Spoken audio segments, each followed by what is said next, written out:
Hello, everybody. Today is probably the most important scene in all of the play. Today, we're going to talk about Act 3, Scene 1. And you would think that Romeo, after his just marrying Juliet, would have just gone with her and had a honeymoon or whatever. Uh, but no, Romeo immediately goes out on the street to find his friends. This does not end well. Romeo finds his friends, and he also finds Tybalt.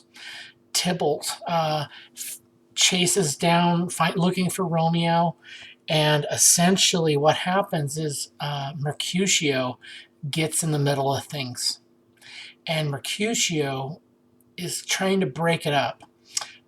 Romeo, remember, they all had been at that ball just yesterday, and like in the play yesterday. And Romeo was seen in the group, and Tybalt was hopping mad about that. He thought that was disrespectful. He wanted his uncle to chase him down, and the guards. He wanted to call in all the people to chase down Romeo and all of the people involved with Romeo. So basically, Romeo's cousin and all of his friends that had been part of that group that crashed the party. Well, Tybalt is still hopping mad, and now his uncle is not there to stop him. Tybalt wants to kill Romeo. But again, Mercutio gets in the way. Mercutio, Romeo's friend, best friend, actually starts to fight with Tybalt. Mercutio and Tybalt are fighting, and Tybalt is able to get one crazy attack. Usually, when we are at school, I would have some students act this out. Imagine at one point you got Romeo and you've got Tybalt, you've got Mercutio and Tybalt, and they're fighting and fighting and fighting, and then at some point Romeo pops up in the middle and says, "Stop." Well, Tybalt reaches around Romeo or under somehow and stabs Mercutio. Mercutio is mortally wounded, meaning his wounds are going to be fatal. And he knows it. He knows this is a bad injury. So he's like, you've killed me. You've made worm's meat of me. I mean, he really chews them both out. And he's like, you are, a curse on both your houses. It's super dramatic. Romeo is then, consoling Tybalt. In the play, it says that they carry him away, but most movie versions let Tybalt die, like right in front of everybody. But in the play, actually, they take Tybalt. I'm sorry, I said that wrong. Mercutio. In the play, they take Mercutio to a house, and that's where he dies. But most of the movie versions show Mercutio dying on the street in front of Romeo. Tybalt flees. He runs away, and he's a little freaked out by what just happened. But Romeo, he sees red, and he is in a rage. Mercutio was his best friend, and now Mercutio has died because of fighting with Tybalt. Romeo then chases down Tybalt. He chases him down. He hunts him down, basically. Runs through the city until he finds him. And Romeo and Tybalt start to fight. The fighting is pretty intense.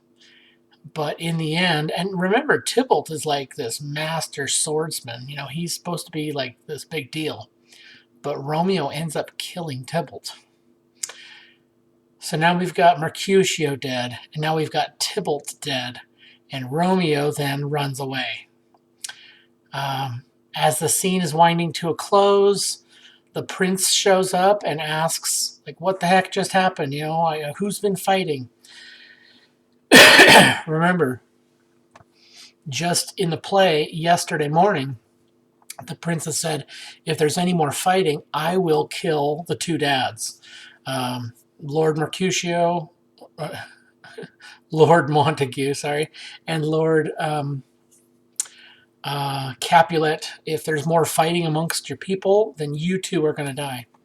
Well, there's been more fighting, but the prince says, listen, hang on a second.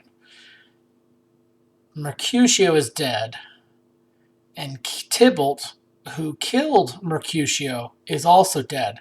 So we're going to call that even. However, Romeo is the one that killed Tybalt. So now Romeo is banished. Romeo, if he's in the city, if he's caught, he will be killed. It's not just we're going to take him to jail. It's not just we're going to have a trial. It's just he will be killed. So pretty intense. This is probably going to make YouTube block my video because of the content. But it's Romeo and Juliet, and this is the way Shakespeare wrote it. Again, Romeo, I don't know why he didn't go to Juliet. It's their honeymoon, their wedding night. He went out on the street, and everything went crazy. It's a great scene. Make sure you do your reading of it. Remember that you also have the option to listen to the audiobook if that helps. And then there'll be times when I have you watch some scenes of it as well. So as long as you interact with it in one of those ways, I'm perfectly fine. There will be a study guide for Act 3, of course, but I'm going to wait and give that to you once we've read the whole act. So that's all for our Act 3, Scene 1 today, and we will see you guys in a couple days.